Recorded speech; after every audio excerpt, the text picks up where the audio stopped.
जय हिंद। मैं हूं आपके साथ आपका अपना बिंदास आरजे पंकज और आज मेरा बड़ा सौभाग्य है क्योंकि आज हमारे साथ मौजूद हैं हमारी खास अतिथि डॉक्टर मृदुला शर्मा जी। मैम आप प्रिंसिपल हैं smile girls national inter college L block Shastri Nagar में। स्वागत है मैम आपका। बहुत बहुत धन्यवाद पंकज जी। आज मैडम की स्टोरी कवर करने के लिए मैं आया हुआ हूं। तो मैडम आज आप प्रिंसिपल हैं, आपके सफर की शुरुआत के बारे में सबसे पहले मैं बात करना चाहूंगा। थोड़ा बताइए कब से ये सफर चल रहा है और कैसे कैसे शुरुआत हुई थी, थोड़ा उसके बारे में बताइए। पंकज जी शुरुआत तो मेरी बहुत, अब मैं कितना मैं आपको कहूंगी हाँ। तो उसका शॉर्ट में मैं कहना चाहूंगी कि हाँ। जिस मेरा एक सपना था हाँ। कि मैं आत्मनिर्भर बनूं और मैं कहीं ना कहीं अपने को हाँ। ठीक से अपना जीवन अपना व्यतीत कर सकूं हाँ। और कुछ लोगों के लिए कुछ कर सकूं। ये शुरू से एक जागृत इच्छा थी। लेकिन मैं एक कस्बे से मेरा जन्म हुआ था, पढ़ाई लिखाई हमारी प्राइवेट ही हुई थी, तो ये सपना थोड़ा मुश्किल तो था। लेकिन जब मेरी शादी हुई तो मेरे हस्बैंड ने मुझसे एक बात कही कि इन चार दीवारियों के बीच में रहकर तुम सिर्फ एक काम वाली हो सकती हो, लेकिन अपनी पहचान खुद बनाओ ताकि लोग तुमको पहचाने। ये मेरे दिमाग में बड़ा अच्छा प्रश्न आया और क्योंकि चाहत मेरी थी पहले से ही खड़े होने की, तो उनके साथ साथ उन्होंने मुझको मैं इतना आगे मतलब मेरा मनोबल बढ़ाया।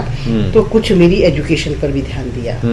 कुछ मेरी एजुकेशन शादी से पहले थी, उसके बाद फिर उन्होंने मेरी जो एक परफेक्ट एजुकेशन उसके लिए होनी चाहिए थी एक सर्विस के लिए, उन्होंने फिर मेरे साथ पूरी मेरी हेल्प की। मुझे उन्होंने बीएड कराया, एमएड कराया, पीएचडी मैंने की।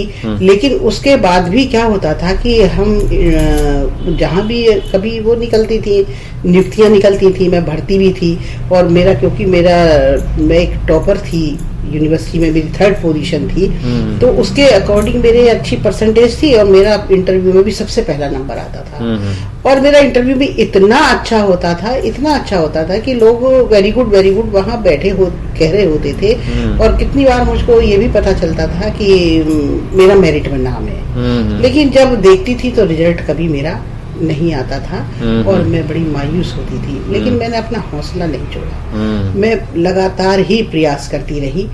जब भी कभी निकला तो मैं हमेशा मैंने उनको नियुक्तियों को मैंने फॉर्म भरा और इंतजार किया कि कभी तो होगा। लेकिन देखिए भाग्य ने लिखा था कि मेरा होगा, तो मेरा एक मन में जो एक सोच होती है तो कभी ना कभी ईश्वर, मेरा मानना है कि वो पूरा कर ही देता है। बिल्कुल वही सोच को लेके मैं चलती रही। एक दिन अचानक ही एक एडवोकेट है, उनका फोन मेरे पास आया, बोले कि अरे तुमको बधाई हो मृदुला। मैंने कहा किस बात की बधाई दे रहे हैं बाबूजी मुझे? बोले तुम्हारा प्रवक्ता में हो गया। मैंने कैसे मेरा प्रवक्ता में हो गया? बोले नहीं, दैनिक जागरण में भी है और अमर उजाला में भी तुम्हारा नाम है। अच्छा। तुम देखो जरा। तो मेरे यहाँ वो आता था अमर उजाला में मुझे नहीं दिखा, तो मैंने फिर दैनिक जागरण मंगाया और उसमें देखा तो उसमें कुमारी मृदुला शर्मा लिखा था, प्रवक्ता कुमारी मृदुला शर्मा। मैंने फोन करके कहा कि बाबूजी ये तो कुमारी मृदुला शर्मा कोई और है। मुझे नहीं मालूम था कि मेरे सर्टिफिकेट तो कुमारी के ही थे क्योंकि मैं तो श्रीमती लगाती थी तब। और उसके बाद में क्या हुआ कि खैर वो मेरा जब हम विभाग गए, डीआईएस ऑफिस गए, तो वहाँ मेरे 7 जगह अपॉइंटमेंट थे। अच्छा। टीजीटी भी था और पीजीटी भी था, संस्कृत भी था और हिंदी भी था। तो सबने कहा कि आप एक ही तो लेंगी? मैंने कहा हाँ एक लूंगी, लेकिन अपनी उससे मैं देखती हूँ, मैं लूंगी। काफी मैंने जो है कोशिश की। तो मेरा क्योंकि मेरा बॉयज में हुआ था, तो पहले इतना नहीं था कि कोएड में लड़कियों को महिलाओं को लेने आसानी से, टोटल बॉयज वाले बहुत मुश्किल से करते थे। तो अमरपुर वहाँ अमर लखावटी डिस्ट्रिक्ट बुलंदशहर में था, अमरकल कॉलेज था, तो उसमें मेरा अपॉइंटमेंट हुआ था। वहाँ के हम तो महिलाओं को नहीं लेंगे। फिर मॉडर्न साइंस कॉमर्स में मेरा समायोजन हुआ, उन्होंने कहा हम भी महिलाओं को ही नहीं लेंगे। एक तो बड़ी मुश्किल से जैसे तैसे ये मिला भी, तो लोग लेने को तैयार नहीं। और मैं प्रवक्ता पद पर ही जाना चाहती थी, मैं सहायक पर नहीं जाना चाहती थी। और यहाँ मेरठ से मेरे लिए कहीं बाहर जाना मुश्किल था। फिर उसके बाद एक डीडीआर ने कहा कि देखते हैं हम, मेरा फिर समायोजन एसएसवी कॉलेज हापुड़ में हो गया। तब मैं वहाँ रही क्योंकि मेरी भी नई नई वो थी और बड़ा अच्छा लगा। मुझे लगता था कि मैं मुझे कहीं वो ना हो, लेकिन मैंने बड़ा अच्छा मेरा रहा। पहले ही दिन मुझे माइक भी दे दिया, सारी जिम्मेदारी में भी दे दी उन्होंने, मंच भी संभलवा दिया मुझे। लेकिन कहीं भी मुझे ऐसा नहीं लगा कि मैं नहीं कर सकती हूँ। हर जगह मुझे ठीक लगा। सारी मेरे पास जिम्मेदारियां भी रहीं, बहुत सारे विभागों की जिम्मेदारियां भी मुझको दी हो, परीक्षा हो, रेड क्रॉस हो, लाइब्रेरी हो। कोई भी ऐसा नहीं था जो उन लोगों ने मुझे सांस्कृतिक कार्यक्रम से हो, सभी की अनुशासन वाला हो, सारे ही जिम्मेदारियां मैंने निर्वहन की। उसके बाद 2010 में ये मेरा प्रिंसिपल प्रधानाचार्य पद पर त्रिशा देवी कन्हैयालाल इंटर कॉलेज है ब्रह्मपुरी में, वहाँ मेरा अपॉइंटमेंट हो गया। अच्छा, अभी हम जैसे आपने ये सफर की बात की, तो जब प्रवक्ता थे आप, ये किस वर्ष की बात है? प्रवक्ता 99 में मेरी प्रवक्ता पद पर मैंने कार्य किया था। और इसके बाद मैडम ने बताया कि साल 2010 में त्रिशला देवी कन्हैयालाल इंटर कॉलेज में आप प्रधानाचार्य पद पर आ चुके थे। आगे की अब बात करते हैं। आज आप smile girls national inter college L block Shastri Nagar में भी प्रधानाचार्य हैं। यहाँ तक के सफ़र का, यहाँ तक आना कैसे हुआ, उसके बारे में थोड़ा बताएं। पंकज जी, जब मैंने यहाँ मैंने ज्वाइन किया था तो बड़ा धमाकेदार ज्वाइन किया था। अच्छा। इतना धमाका था कि इस कॉलेज में बहुत झगड़े थे। अच्छा। क्योंकि मैं भी पहली बार प्रधानाचार्य पद पर कार्यरत हुई, तो बहुत ज़्यादा तो मैं नहीं कह सकती कि मैं बहुत चीज़ों को पहचानती होंगी, लेकिन फिर भी इतने धमाके में मैं हुई कि झगड़े इतने ज़बरदस्त थे कि मैनेजमेंट, टीचर आपस में बहुत, और प्रिंसिपल का बहुत ज़बरदस्त झगड़ा था। लेकिन मैं शुरू से रही हूँ इस तरह, मेरा मतलब रहा है स्वभाव कि मैं किसी झगड़े और उससे डरती नहीं थी। कॉलेज की छात्राओं का भी वहाँ का वातावरण बहुत खराब था, तो सबसे पहले मैंने अनुशासन उठाया। अच्छा। अनुशासन उठाकर कि और बाद में काम करेंगे, पहले अनुशासन ही ठीक कर ले और उसके बाद हम कोई दूसरा स्टेप लेंगे। तो मैं वहाँ की छात्राओं का भी अनुशासन, मतलब मुझे नहीं कहना चाहिए, अति का खराब था। पहले अपनी छात्राओं का अनुशासन को ठीक किया, शिक्षिकाओं का जो व्यवहार था और उनका जो आना जाना था, देर से आना और जल्दी जाना, वो सारा खुद किया बिना कुछ कहे, क्योंकि मैं स्वयं वक्त से पहले जाती थी, समय से पहले जाती थी और समय के बाद आती थी, तो मुझको आवश्यकता नहीं पड़ी। तो वो शर्म से फिर लोग सभी धीरे धीरे मेरी ये सारी चीजें मैनेज होती गई। लेकिन वहाँ झगड़े की जो रफ्तार थी वो बढ़ती गई। मैंने स्वयं जाकर वहाँ पर जो RTI था फेस किया और उन झगड़ों को खत्म किया। बहुत मेरा धमाका हो चुका था। न्यूज़पेपर में मेरी बहुत न्यूज़ आती थी क्योंकि मेरा अपना एक अच्छा वर्चस्व वहाँ पर मेरा कॉलेज के अंदर कायम हो गया और कॉलेज मेरा बहुत अच्छे तरीके से चल निकला। लोग उसको बहुत अप्रिशिएट करने लगे। अचानक सेठ दयानंद गुप्ता जी के यहाँ न्यू ईयर पर मेरे हस्बैंड गए और मैं भी साथ में थी, तो मैं तो गाड़ी में बैठी थी और मेरे हस्बैंड उनसे न्यू ईयर के लिए उनको विश करने के लिए गए। तो जल्दी बोले नहीं चाय पीजिए, बोले मैंने चाय नहीं पीऊँगा, मैडम को जाना है। मैडम गाड़ी में, तो मेरे पास वहीं पर गाड़ी में सेठ जी आ गए वहीं पर और हाथ जोड़ के कहने लगे कि तो अपनी जैसी प्रिंसिपल एक हमें दिला दो। तो ये मेरे हस्बैंड ने कहा कि इनके जैसा कोई दूसरा पैदा नहीं हुआ बाबूजी। तो बोले अरे इन्होंने ये कॉलेज तो सुधार दिया और हमारा कॉलेज और एक बार आप ऐसा मिल जाए तो उसको ही सुधर जाएगा। इतने में घर तक नहीं आई थी, उन्होंने नो ऑब्जेक्शन NOC मेरे घर लेटर बना के भिजवा दिया। मैंने कहा बाबूजी मेरे मैनेजमेंट वाले नहीं छोड़ेंगे। वो भी बोले नहीं छोड़ेंगे तो देखा जाएगा, पर हम तो कोशिश करेंगे कि आप हमारे यहाँ जाओ। खड़े हो गए वो, बोले नहीं आप हमारे, पर उनका प्रभाव मेरे हस्बैंड पे बहुत था। तो हमने कहा देखते हैं। फिर मैंने वहाँ पूछा अपने मैनेजमेंट से, एकदम वो भी सख्त हो गए, बोले ऐसे कैसे हो सकता है मृदुला जी। फिर मैंने उनको इमोशनली कहा कि देखिए मेरी प्रॉब्लम है, इतनी दूर आना मेरे लिए संभव नहीं है और अगर आप चाहेंगे तो अच्छा होगा, वरना तो आप जैसा चाहें जो आपका आदेश होगा। क्योंकि मुझे एक मालूम है कि अपने बॉस को कभी भी अवज्ञा नहीं करनी चाहिए। बिल्कुल बिल्कुल। जैसा वो कहें उनकी आज्ञा का पालन यथावत होना चाहिए। तो मैंने उनसे भी यही कहा कि सर जैसा आप चाहें, वैसे मेरी इच्छा ये है। कुछ उन्होंने सोचा, बोली बात तो तुम्हारी सही है, प्रिंसिपल तो कोई और भी मिल जाएगी, लेकिन तुम्हारी ये सीट तुमको नहीं मिलेगी, इतने करीब तुम्हारे है।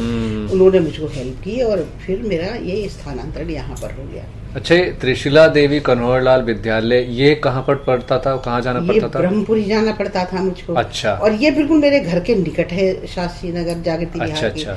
तो मुझको काफी आराम रहा। तो यहाँ आना किस वर्ष में हुआ यहाँ पर? 2012 में। 2012 में इस्माइल गर्ल्स में मैंने इस्माइल में ट्रांसफर स्थानांतरण लिया था। तब से मैं लगातार यहीं पर हूँ। एक जो प्रधानाचार्य होता है ना, प्रधानाचार्य पद जो होता है विद्यालय में, हमें भी विद्यालय छोड़े हुए तकरीबन 12-13 साल हो रहे हैं धीरे धीरे में, तो बड़ा सख्त रवैया होता है एक प्रधानाचार्य का। और वहीं पर टीचर्स का थोड़ा ऐसे होता है, कुछ टीचर्स सख्त होते हैं, कुछ नहीं होते हैं। आपके बारे में थोड़ी सी बात करें तो विद्यालय में आप कैसे रहना पसंद करते थे ज़्यादा? क्योंकि जब प्रधानाचार्य सख्त होते हैं तभी बच्चा थोड़ा डरते हैं कि प्रिंसिपल आ रहे हैं और थोड़ा सही से बैठो और पढ़ाई करो या वो करो, वरना अपनी शैतानी में, क्योंकि नज़रें उन पर रखना बड़ा ज़रूरी होता है विद्यालय के अंदर, तभी वो पढ़ेंगे। आपका व्यवहार कैसा रहता है? मेरा व्यवहार रहता है, वैसे तो मैं सख्त बहुत हूँ, सच बात तो ये है। हाँ। लेकिन सख्त के साथ में मैं अपने को एक शिक्षिका मानती रही। मैंने कभी प्रधानाचार्य मन से नहीं माना, पद से तो माना, मन से कभी नहीं माना। तो मैं शिक्षिका बहनों के बीच में भी ऐसी रहती थी कि मैं एक शिक्षिका हूँ, और बच्चों को भी उसी प्रकार से मैं बात करती थी, उसी हक से बात करती थी कि मैं एक बच्चों को अच्छा मतलब मार्गदर्शन दे, प्रेरित कर सकूं अच्छे उसके लिए। लेकिन जहाँ अनुशासन की बात होती थी तो बच्चे अनुशासन में रहना मुझको पसंद है, तो मैं उनको अनुशासन बजाय बहुत ज्यादा उनको डांट मार फटकार के न समझा के मैं उनको इमोशनल उनको समझाती थी। बच्चों को लगता कि हाँ बिल्कुल सही बात है और तुम्हारी ये गलत बात है, तो बच्चे अप्रिशिएट करते थे और उसमें पूरी तरह से वो मेरे आत्मीयता वाले प्रेम को मेरे सरापर हो गए। अनुशासन भी बन गया मेरा, और मेरा जो बच्चों के साथ सख्त रवैया ना होके एक इमोशनल बच्चों के साथ मेरा इंटरेक्शन हो गया बच्चों के। बस उसी को लेके मैं चलती रही और मेरा कॉलेज अच्छा आगे बढ़ता रहा। बिल्कुल बिल्कुल, और आगे भी ऐसे ही अच्छे से चलता रहे, ऐसी हम कामना करते हैं। अब थोड़ा सा जाना चाहेंगे पुराने समय में जब आप मैम प्रवक्ता हुआ करते थे, तो प्रवक्ता बनने के लिए भी बहुत पढ़ाई करनी पड़ती है, बहुत मेहनत करनी पड़ती है। क्योंकि आपने हमें बताया भी था कि आपकी शादी भी हो चुकी थी और जिम्मेदारी आगे बढ़ जाती है शादी के बाद।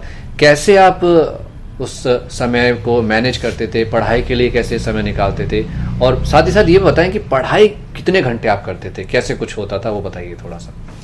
देखिए, मेरी पढ़ाई तो शुरू से ही रही, कभी मैंने पढ़ाई को छोड़ा ही नहीं। अच्छा। कुछ मेरा शौक था, किताबें पढ़ना मेरा शौक था, चाहे वो कुछ भी किताबें रही हो। अपने पाठ्यक्रम के अलावा भी किताबें पढ़ने मेरा शौक था, पढ़ना बहुत शौक था। जब मैंने ये डिग्रियां लेने वाली मैंने अपने उसकी डिग्री लेने के लिए पढ़ाई की, तो निश्चित है कि जब शादी हो जाती है तो विडंबनाएं आती ही आती हैं। बहुत सारी परिस्थितियां हमारे अनुकूल नहीं होती हैं, प्रतिकूल होती हैं। फिर भी अगर हम चाहें, जिस चीज, जो मेरा एक मानना है कि अगर हम जिस चीज की चाहत रखेंगे तो निश्चित रूप से ही हमारा उसके अंदर लगाव अपने आप ही पैदा हो जाएगा। और जब लगाव हो जाएगा तो हम उसको पाकर ही रहेंगे, चाहे कुछ भी क्यों ना हो जाए। मन में एक पूरा स्थायी भाव था कि मुझको ये सर्विस करनी है, अपने पैरों पे खड़ा होना है, आत्मनिर्भर बनना है। ये एक चाहत थी और ये लगी रही। इस एक आत्मनिर्भर शब्द में के कारण मैंने हर परिस्थितियों को अपने अनुकूल बना लिया। आप बिलीव नहीं करेंगे, जिस वक्त मैंने एमए सेकेंड ईयर का एग्जाम दिया तो उसमें मेरे ये बेटा होने वाला था। अच्छा। डॉक्टर ने कहा कि आप जो है अब एडमिट हो जाइए। मैंने कहा नहीं, अभी नहीं होंगी, आज का मेरा लास्ट एग्जाम है और उसको देकर मैं तब एडमिट होंगी। मैं एग्जाम दे के आई और एग्जाम देने के बाद, क्योंकि मुझको लग ही नहीं रहा था कि वो मेरे दिमाग में सेकेंडरी थी, बच्चा सेकेंडरी थी, लेकिन मेरी जो प्रायोरिटी वो मेरा एग्जाम थी, प्रायोरिटी एग्जाम थी। क्योंकि मेरे मन में था कि ये तो अगर छूट जाएगा तो मेरे और आगे आने वाले साल खराब हो जाएंगे, तो पहले मैं इसकी तरफ फोकस करूं और देखती हूँ जो ईश्वर करेगा। खैर, मैं एग्जाम भी देने के पश्चात फिर मेरा ऑपरेशन हुआ और मेरा बेटा हुआ। इतने दिन में जब दूसरा बार बीएड का आया, मुझे बीएड भी करना था, तो बीएड में इतना फर्क जरूर आ गया कि मेरा बच्चा बड़ा हो गया और साथ साथ ही मेरी ये सारी चीजें चलती रही। कभी भी मैंने अपने इन किताबों को नहीं छोड़ा। जैसे ही समय मिलता था, जो भी मुझको होती थी, बच्चे को सुला रही होती थी, जब सो रहा होता था तब भी मेरे हाथ में किताब होती थी, पढ़ लेता। जरूरी नहीं कि एक सीट पर बैठ के ही आदमी पढ़ाई करता है, पढ़ाई वो कभी भी कर सकता है। जब उसके मन में चाहते तो वो थोड़ी थोड़ी देर में कहीं भी किताब पढ़ सकता है। तो मेरी मेरे अंदर एक शौक था कि मैं छोटी छोटी पर्चियां बना लेती थी। सच्चाई ये है कि हर उसकी छोटी छोटी पर्चियां बना लेती थी, प्रश्नों के उत्तर लिखकर। वो मेरे पास हमेशा कहीं ना कहीं होते थे, और जहां भी कभी मैं बैठती थी तो उन्हीं पर्चियों को मैं खोल के देख लेती थी, तो मेरा वो रिवीजन हो जाता था। एक साथ बैठना अगर न मिले तो वो छोटी छोटी उसमें बैठने का मिल गया तो मैं अपनी किताबें ले लेती थी। तो इस तरह से मेरी पढ़ाई में कभी व्यवधान नहीं आया और मैंने अपना पाठ्यक्रम पूरा किया। मैम, जिस तरीके से आपने अपनी पढ़ाई को मैनेज करा, सब चीज़ें देखी, शादी के बाद आज की नव युवा पीढ़ी जो है ना, वो शादी को बाधा समझने लगती है कि नहीं, शादी बाद में और पहले हम पढ़ाई करेंगे, शादी के बाद हमारी पढ़ाई छूट जाएगी या नहीं हो पाएगी। महिलाओं को ज़्यादातर ये बहुत ज़्यादा चिंता होती है। कुछ कहना चाहोगे, बोलना चाहोगे इस पर? इतना कहना चाहूंगी कि देखिए, सोच का फर्क है। आप अपनी सोच जैसी रखेंगे वैसे ही आप बनेंगे। आप अपने मन में दृढ़ संकल्प लें कि मुझे करना ही करना है, तो शादी भी करनी है शादी भी हमारी हो गई है। शादी के साथ सभी को मालूम होता है कि शादी के बाद क्या काम होते हैं, शादी के बाद बच्चे होते हैं, शादी के बाद घर के काम भी होते हैं, जिम्मेदारियां भी होती हैं, सबको मालूम है। उन जिम्मेदारियों से तो हमारी अपने स्वयं का एक व्यक्तित्व है कि हम समय तो 24 घंटे ही होगा, उससे हम 25 तो नहीं बना लेंगे, लेकिन हम उसका जो टाइम मैनेजमेंट है, अगर हम उसको ठीक से कर लें तो हम कभी पीछे नहीं। समय अगर सही से सदुपयोग करें, टाइम मैनेजमेंट, बिल्कुल, अगर समय का सदुपयोग आप करेंगे तो हम समय का ऐसा भी सदुपयोग करते हैं। कोई आया, हमने उससे गपशप की, अपना समय खराब किया। हम वो भी कर सकते हैं कि हमने उनसे बात भी की, उनका स्वागत भी किया, थोड़ी देर किया, फिर अपना और काम देख लिया। तो ऐसा करके हम टाइम मैनेजमेंट, ये हम उसके पायलट होते हैं, अपने स्टीयरिंग समय के हमारे हाथ में होती है, तो जैसे चाहे उसको घुमा सकते हैं, तभी वो निकल पाएगा। और निकल जाएगा समय तो कोई परेशानी किसी भी उसमें आएगी नहीं, किसी व्यवधान को कुछ होगा ही नहीं, न पढ़ाई में होगा न किसी भी काम में होगा। आप तो मैम शिक्षा जगत में आपको काफ़ी समय हो गया है, सालों हो गए हैं। आपको याद है जब आप अपनी तैयारी करते थे, पढ़ाई करते थे, तो कितने घंटे पढ़ते थे, किस समय पढ़ते थे ज़्यादा? अरे बहुत घंटे तो नहीं कहेंगे हम, लेकिन हाँ फिर भी 3 घंटे 3.5 घंटे का मेरा औसत एक बार में होता था। उससे पहले मैं हिलती नहीं थी। मेरा एक था कि मेरे 5 मुझको क्वेश्चन करने हैं तो 5 करने ही हैं, चाहे मैं लिख के करूं, चाहे मैं मेमोरी करके याद करके करूं। तो मुझको वो 5 का टारगेट हर सब्जेक्ट में लेके चलना होता था। फिर जब तक वो पूरा नहीं होता था तब तक, चाहे वो कितने घंटे हो जाए या न हो जाए, मैं तब तक वो अपने उसको पढ़ते रहते थे। क्या बात है। उम्मीद है आज की ये जो बातचीत है हमारी खास अतिथि के साथ आपको अच्छी लग रही होंगी और कुछ ना कुछ आप ज़रूर सीख रहे होंगे, मोटिवेशन, प्रेरणा आप तक पहुंच रही होगी। मैम, आज आप प्रधानाचार्य हैं, बड़ा पद है, जिम्मेदारियां भी बड़ी होती हैं, साथ ही साथ आप घर भी अपना देखते हुए आई हैं, दोनों चीज़ें सब मैनेज करनी होती हैं और काफ़ी सामाजिक कार्य भी होते हैं, वो सब भी देखने होते हैं। किस प्रकार की मुश्किलें आती हैं प्रधानाचार्य पद पर रहते हुए, अपने घर को देखते हुए, सामाजिक कार्य करते हुए? धीरे धीरे हमें बताइए सबके बारे में। सही, बिल्कुल ठीक कहा आपने। परिवार और अपना जिम्मेदारी अपने विद्यालय की, वास्तव में हालात बड़े एक चौराहे पर लाकर खड़ा कर देते। आपको एक छोटा सा अपना एक किस्सा सुनाती हूँ जी, कि हमारे कॉलेज में पीसीएस का एग्जाम था। अच्छा। इतनी बड़ी परीक्षा जो प्रदेश की सबसे प्रमुख परीक्षा मानी जाती है, जी। वो त्रिशला देवी कन्हैयालाल में थी। मैं तब वहाँ पर ये परीक्षा अच्छा परीक्षा थी। जिस दिन परीक्षा थी उससे ठीक एक दिन पहले मेरे ससुर की डेथ हो गई। जब उनकी डेथ हुई तो अगले दिन परीक्षा थी।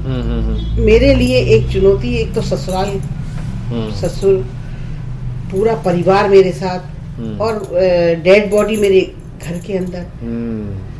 परीक्षा क्योंकि बहुत प्रमुख परीक्षा थी, उससे भी मैं नहीं भाग सकती थी। सारी चीज़ें जो एक केंद्र व्यवस्थापक की होती है वो सारी मेरे पूरे तरीके से हैंडओवर हो चुकी थी।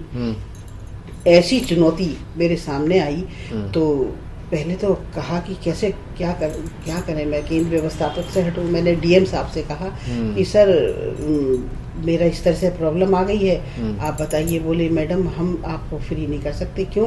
क्योंकि इस वक्त इतनी कंडीशन है कि सुबह पेपर है और हम आपको इस वक्त कैसे फ्री कर दें, हम तो आपको नहीं कर सकते। इतना है कि आप बीच में चली जाएं 1 घंटे के लिए तो वो हम आपको कर सकते हैं। तो मैंने 1 घंटे के लिए भी मैंने कहा सर कैसे करेंगे, क्योंकि उस दिन बारिश इतनी ज़बरदस्त थी कि अगर मैं त्रिशला देवी से उस बारिश में आती तो आज संभव नहीं था। पानी भरे होते थे वहाँ पर, अगर आके आना तो लौट के भी नहीं आ सकती थी। समस्या पे समस्या हो रही थी, समस्या पे समस्या की। बारिश भी इतनी भयंकर, पानी भरे हुए थे और परीक्षा भी मेरे लिए ज़रूरी, और एक डेड बॉडी अगर घर के अंदर है तो उसका काम भी, क्योंकि मैं अकेली हूँ, मेरे हस्बैंड भी देख रहे थे उसको, तो मुझे एकदम से वही ध्यान आया अपने ससुर के, क्योंकि मेरे ससुर की प्रायोरिटी थी ये। मेरी जब सर्विस लगी प्रधानाचार्य तो उनके लिए बड़ी खुशी का दिन था ये। उनकी ही ये आशीर्वाद था शायद, ये मुझे जो ये पद मिला उन्हीं के आशीर्वाद से मिला। उन्हीं की ये चाहत थी कि मैं प्रिंसिपल बनूं।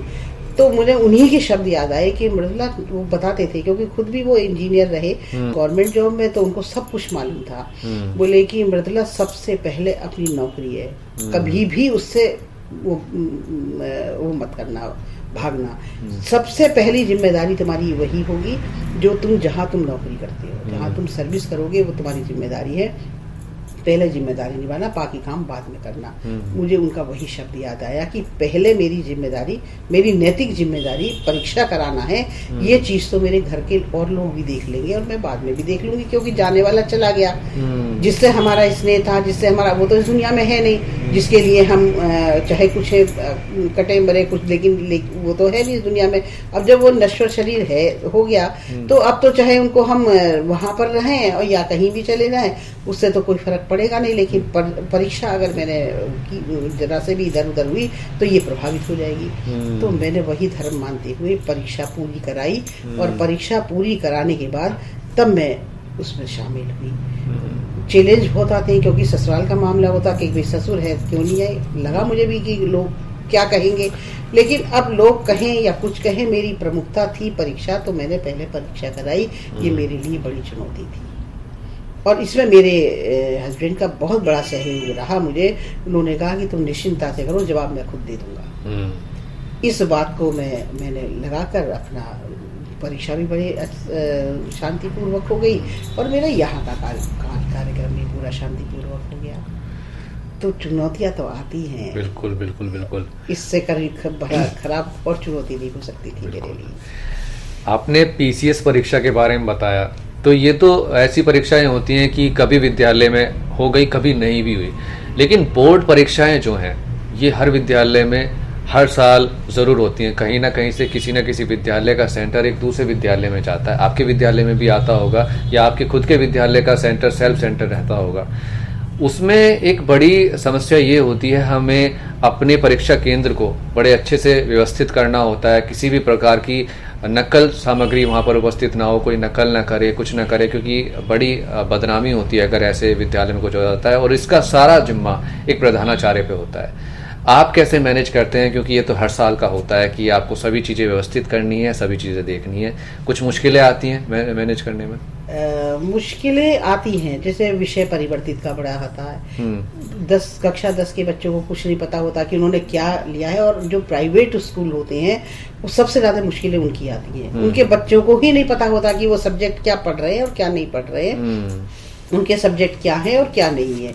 जब ये विषय परिवर्तित आता है तो उसमें बच्चे घबराते हैं। उसमें सबसे पहले हम बच्चों को, बड़े पोलाइट बच्चों को, सबसे पहले तो बच्चों को शांत करते हैं कि चिंता न करें। फिर उनके विषय परिवर्तित करके उस वक्त पेपर तो उनको करा देते हैं, लेकिन बोर्ड को भी लिख देते हैं और उनके कॉलेज वालों को भी हम लिख देते हैं। ऐसे में क्या होता है कि अगर बच्चे को पूरा आप आत्मीयता के साथ बच्चों को आप बैठाएंगे परीक्षा केंद्र पर और शांतिपूर्वक बच्चे एग्जाम देंगे तो शांति भी बनी रहेगी और परीक्षा का जो संचालन है वो भी बड़ा अच्छा सा हो जाएगा। आपका कोई प्रॉब्लम आपको नहीं आएगी। लेकिन चुनौतियां आती बहुत है बच्चों के बच्चे पेपर देना भूल गए, फर्स्ट मीटिंग का जगह सेकंड में देना लगा। ये भी बड़ी एक वो होती है कि बच्चे भूल ही जाते हैं कि उनका फर्स्ट में था कि सेकंड में था। तो हमने ऐसी व्यवस्था कर रखी कि पूरे फोन नंबर हम अपने उनके नोट रखते हैं। जिस भी केंद्र का बच्चा अगर एब्सेंट होता तो हम उसके यहाँ तुरंत फोन करते हैं कि क्या आपका बच्चा एग्जाम देने नहीं आ रहा। तो बहुत बच्चे तुरंत आ भी जाते हैं। तो ये सारी चीजें हम पहले से ही प्लान करके रखते हैं और एक हफ्ते पहले मैं अपने पूरे प्लान बना लेती हूँ संख्या सूचक के आधार पर, अपने जो हमारे होते हैं रोल नंबर की रोल लिस्ट के आधार पर। वो हमारा पूरा एक सप्ताह का पहले से ही हम पूरी तैयारी कर लेते हैं तो हमें कोई व्यवधान नहीं आता। तो एक चीज तो आज मैम से बातें करते हुए मुझे समझ में आ रही है, समस्या कितनी भी बड़ी हो उसका निवारण है, लेकिन शांत रहें, शांति से सोचें समझें, निवारण जरूर निकलेगा और भागें तो बिल्कुल भी ना। तो यही होना चाहिए। और आज मुझे तो सुनकर यही समझ आ रहा है, आप हमारी बातचीत सुन रहे हैं, कैसा लग रहा है आपको कार्यक्रम, हमें ज़रूर बताइएगा। बताने के लिए आप हमारे सोशल हैंडल्स पर जा सकते हैं। काफ़ी सारी बातें मैम से हमारी हो रही हैं। अब मैम आपसे बात करना चाहेंगे, क्योंकि आप एक प्रधानाचार्य हैं और प्रधानाचार्य को प्रधानाचार्य की भूमिका तो निभानी ही होती है, साथ ही साथ एक शिक्षक की भूमिका भी निभानी होती है। बातें करनी होती है जाकर बच्चों से, पढ़ाई में ठीक उनका सब कुछ चल रहा है, कोई सब्जेक्ट में समस्या तो नहीं है। काफ़ी बार ऐसा होता है कि बच्चे नहीं बता पाते टीचर से और प्रिंसिपल को आके बता देते हैं। तो अभी कुछ बच्चे भी हमें सुन रहे होंगे, कुछ संदेश आपकी तरफ से, कुछ बात आपकी तरफ से उनके लिए जो आप उन तक पहुंचाना चाहें, कहना चाहें बच्चों के लिए। देखिए, बच्चों की समस्याएं बहुत होती हैं, ये सच्चाई है। और टीचर से भी बच्चा डरता है, ये भी सच्चाई है। हाँ। तो कुछ बच्चे, क्योंकि मेरा एक रहा है एक नियम कि मैं बीच बीच में सभी क्लासों में जाती हूँ, थोड़ी देर बैठ के आती हूँ और हर बच्चे से इंटरेक्शन करती हूँ। तो बच्चे उससे मुझसे जुड़ गए हैं और वो जुड़ इतनी अच्छी तरीके से गए तो वो कहते हैं कि मैडम हम आपको बहुत पसंद करते हैं। वो पता नहीं क्यों करते हैं और आपके जैसा बनना चाहते हैं, ये उनकी चाहत होती है। तो झांकते रहते हैं बच्चे मेरे पास जब आते हैं। तो मैंने सभी बच्चों को एक वो दे रखा है निर्देश कि अगर आपको सफल बनना है तो एक हिंदी एक अंग्रेजी की नकल रोज डेट वाइज करो, भले ही आपको छुट्टी हो कुछ भी हो। अगर आपको सफल होने के लिए, बेटा हम नहीं कहेंगे तुमसे, तुम्हें खुद करना होगा, अपने मन से करना होगा, तो तुम निश्चित रूप से सफल हो जाओगे। तो जो बच्चे मेरे बहुत प्रेमी हैं, वो उनका काम है कि डेट वाइज, चाहे छुट्टियां हो, गर्मी की छुट्टियां हो, जून मई सभी में वो उन्होंने अपने रजिस्टर बना रखे हैं, डेट वाइज वो लाते हैं और मुझसे साइन करा के ले जाते हैं। जब वो बच्चे इतना आत्मीय भाव रखते हैं तो उनका सही मार्गदर्शन हो और ये कहीं अच्छे अपने जीवन में सफलता प्राप्त करें, तो मेरा उसमें शुरू से ही मन ये था कि ये बच्चे अपने पैरों पर खड़ी होंगे। क्योंकि सबसे पहली अगर महिला अपने पैर में खड़ी होगी तो कभी उसको मानसिक यातना या उसको कोई कष्ट कभी नहीं होगा अगर वो आत्मनिर्भर। तो आत्मनिर्भरता मेरी प्राथमिकता थी। इसको मान के मुझे लगा कि अरे हमारे यहाँ बहुत जरूरतमंद बच्चे हैं, जो जिनके बच्चे घरेलू महिलाओं के रूप में काम करती हैं, जिनकी मम्मियाँ और जिनके फादर मजदूरी करते हैं, और अधिकांशतः वही बच्चे हमारे यहाँ एडमिशन लेते हैं। क्योंकि सरकारी स्कूलों में तो वही पढ़ सकते हैं जिनके पास पैसे का आर्थिक तंगी हो। तो मुझको लगता था कि ये बच्चे आर्थिक तंगी के मारे हैं, लेकिन जब ये इंटर कर लेंगे, कक्षा 12 पास कर लेंगे और ये बीए में आएंगे तो सीबीएसई आईसीएसई जितने भी होंगे वो सब इक्वल प्लेस पे आ जाएंगे, कंपटीशन इक्वल प्लेस पे देंगे और जब कहीं भी जाएंगे डिग्री कॉलेज में तो ये एक समानता के भाव से जाएंगे। उस वक्त अगर मेरे कॉलेज में इनको सुख सुविधाएं नहीं मिली, वो जो आईसीएसई और सीबीएसई की होती हैं, तो इन बच्चों के अंदर हीन भाव से ग्रस्त होंगे और हमेशा ही अच्छा होते हुए, प्रतिभा होते हुए भी ये उनके नीचे दब जाएंगे। तो सर्वप्रथम मैंने अपने कॉलेज के अंदर ये सारी भौतिक सुख सुविधाओं को मैंने वहाँ पर अर्जित किया। कोई भी ऐसा नहीं था जो पब्लिक स्कूल की टक्कर पर मेरे कॉलेज में कोई चीज़ की कमी रह गई हो। चाहे मैंने संस्थाओं के माध्यम से, चाहे मैंने प्रबंधक महोदय के माध्यम से अपने कॉलेज को एक CBSE ICSE कॉलेज के रूप में उसका रूप दे दिया। अब मेरे बच्चों के अंदर कोई हीन भाव किसी भी तरह का, और एक्टिविटीज यानी गतिविधियां इतनी ज़्यादा कराई कि बच्चियों को लगता ही नहीं था कि सबसे आगे मेरे बच्चे आने लगे। हालांकि इस वक्त में मेरठ का सबसे अच्छा एक कॉलेज कहा जाता है मेरा। इस कारण भी यही है कि गतिविधियों के माध्यम से हर पर्व, हर राष्ट्रीय पर्व, हर बच्चों के जो होने चाहिए सांस्कृतिक कार्यक्रम, वो मेरे कॉलेज के अंदर होते हैं और बच्चों को भी हम प्रेरित करते हैं। उनकी जो प्रतिभाएं हैं उसके माध्यम से वो निकल के आती हैं, किसी गाने में, किसी की पाक में, किसी में खाना बनाने में, अलग अलग उनकी प्रतिभाएं भी निखर के आती हैं। और बच्चियों के अंदर जो उनको सुख सुविधाएं मिल रही होती हैं वो नंबर 1 पर होती हैं, तो उनको लगता ही नहीं है कि हम किसी खराब कॉलेज में पढ़ रहे हैं। उससे मेरा ये मुझे अच्छा वो मिला कि मेरी बच्चियों ने आगे बढ़कर बहुत नाम कमाया, बड़ी अच्छी जगह वो अभी मतलब है, अपनी नौकरी कर रही हो, चाहे वो अपने बिजनेस बहुत किया मेरी लड़कियों ने।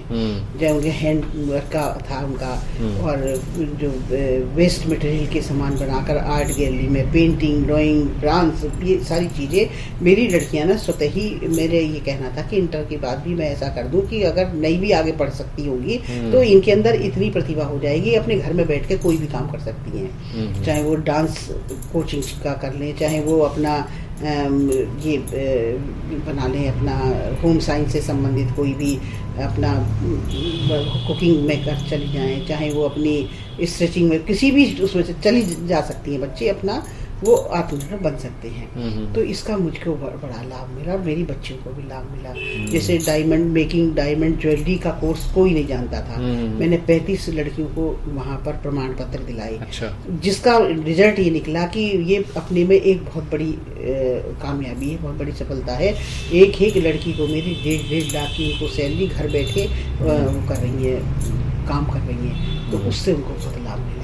तो एक तो मेरे अंदर शुरू से ही था कि आत्मनिर्भर मेरी लड़कियां होनी चाहिए और इन्फीरियरिटी कॉम्प्लेक्स का शिकार वो ना हो, हीन भाव से ग्रस्त वो ना हो, ये मेरी प्राथमिकता थी। इसी को लेकर आगे चली मैं, और ये इससे मुझे फ़ायदा हुआ कि मेरा कॉलेज की बच्चियाँ एक से एक बढ़कर आगे कदम बढ़ा रही हैं। क्या बात है, इतने उत्कृष्ट कार्य आप कर रहे हैं और बच्चियों को मोटिवेशन दे रहे हैं, उनको आत्मनिर्भर बना रहे हैं। कई हमने सुना है आपको सम्मान भी मिल चुके हैं इनको लेकर, उन सम्मान पुरस्कारों के बारे में भी हम थोड़ी सी आपसे बात करना चाहेंगे। आप थोड़ा बताएं उनके बारे में, कैसे कैसे सब कुछ रहा, कहाँ रहा। ये तो ठीक कह रहे हो कि मुझे सम्मान बहुत दिया और मिलता है, और शायद आगे भी ईश्वर का अगर वरदान रहा तो इसी प्रकार चलता रहेगा। कोई भी ऐसे जिलाधिकारी रहे हों, कोई भी प्रशासन के लोग रहे हों, सभी ने मुझको सम्मानित किया है, प्रशस्ति पत्र मुझे दिए हैं। समाज ने मुझको प्रशस्ति पत्र दिए हैं, समाज की जो संस्थाएं जुड़ी हुई हैं उन्होंने मुझको प्रशस्ति पत्र दिए हैं। और सबसे बड़ा प्रशस्ति पत्र माननीय मुख्यमंत्री जी योगी आदित्यनाथ जी ने अभी मुझको दिया था, अपने स्वयं के हाथों से दिया था। तो मैंने ऐसा कुछ विशेष नहीं किया, जो मेरी ये सोच थी आत्मनिर्भरता की, अपने बच्चों को अनुशासन की, अपने बच्चों के कॉलेज की भविष्य की, सिर्फ मैं वो काम ही कर रही थी, वही काम करती रही मैं। और मुझे नहीं पता था कि ये काम करने का मुझको इतना सुखद अनुभव होगा और इन्हीं के नाम पर मुझको जो है सम्मान इतना बड़ा मिल जाएगा। क्या बात। तब मेरे दिल में कोई बात नहीं थी कि मुझे सम्मान मिलेगा नहीं मिलेगा, मेरा एक काम था, वही काम मेरे उस पे फ्रेम में हो गए जो एक उत्कृष्ट शिक्षक के होते हैं, तो इसी कारण मुझको वो सम्मान मिला। लेकिन ऐसा मैंने कुछ नहीं किया था। बच्चों की हमेशा जैसे पहले होती थी इनोवेशन क्लासें, और तब कोई जानता भी नहीं था, ये जो होता है ना स्मार्ट क्लास का कोई हाँ। नहीं जानता था। हाँ। तो स्मार्ट क्लास हमारे यहाँ भी संभव नहीं था, हमारे तो वैसे ही यूपी बोर्ड का तो संभव नहीं था। हाँ, हाँ। मैंने प्रोजेक्टर के माध्यम से इनोवेशन क्लासेस चलाई, हाँ। एक नया बच्चों को वो दिया। तो इसका बेनिफिट मिला कि वो बहुत सारे चैनल ने जब इसको हाईलाइट किया तो बड़ा अच्छा स्मार्ट क्लास के नाम से गवर्नमेंट ने तो उसके बाद किया। ये सन 2012 और 13 की बात मैं करूं तो ये उस वक्त से मैं बच्चों को स्मार्ट क्लास का वो दे रही थी, कार्य करा रही थी। उसके पश्चात जैसे बहुत सारी चीज़ें ऐसी थी कि कंप्यूटर से 2 कंप्यूटर लैब बनवा दिए हमने कि एक बच्चा जो अपना फ्री पीरियड में पढ़े और एक अपना गवर्नमेंट के जो पाठ्यक्रम उसके अनुसार पढ़े। तो कुछ ऐसी चीज़ें करती रही। यही चीज़ें जाके मेरे एक राष्ट्रीय सम्मान और राजकीय सम्मान के लिए ये मुझको लाभदायी हो गई और इन्हीं के माध्यम से मुझको चुन लिया गया कि मेरे जो काम थे वो सब मेरे काम नंबर प्रथम उस पर ले लिए गए। तो इन्हीं के माध्यम से मुझको सम्मान प्राप्त हो गया। क्या बात है। यही होता है कि बिना हार माने, बिना थके, बिना रुके अपने नेक कार्यों को करते रहें। और ऐसे ही नेक कार्य कर रही हैं डॉक्टर मृदुला शर्मा जी, प्रधानाचार्य smile girls national inter college L block Shastri Nagar Meerut की। और करते रहे मैम आगे ही ऐसे आप कार्य। और सम्मान जो मिलता है ना, ये एक प्रेरणा के लिए होता है कि आपने कोई कार्य किया, वो आपको उसके लिए सम्मानित किया गया। एक प्रेरणा जगती है आगे कि हम और अच्छे से काम डटकर करें और जो हम कर रहे हैं इसको और बेहतरी के साथ करें।